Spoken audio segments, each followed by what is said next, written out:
ಈ ರೀತಿ ಅಪರೂಪದ ಚಾಮುಂಡೇಶ್ವರಿ ವಿಗ್ರಹ ಇಡೀ ಭಾರತದಲ್ಲಿ ಈ ಜಾಗದಲ್ಲಿ ಬಿಟ್ರೆ ಬೇರೆ ಕಡೆ ನಮಗೆಲ್ಲೂ ನೋಡೋದಕ್ಕೆ ಸಿಗಲ್ಲ.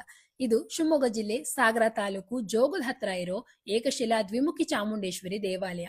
ಇದರ ವಿಶೇಷತೆ ಏನು ಅಂತಂದ್ರೆ, ಈ ಏಕಶಿಲಾ ಮೂರ್ತಿಗೆ ಎರಡು ಮುಖಗಳಿದೆ. ಅಂದ್ರೆ ಪೂರ್ವದಲ್ಲಿ ಒಂದು ಮುಖ, ಹಾಗೇನೆ ಪಶ್ಚಿಮದಲ್ಲಿ ಒಂದು ಮುಖನ ಕೆತ್ತಿದ್ದಾರೆ.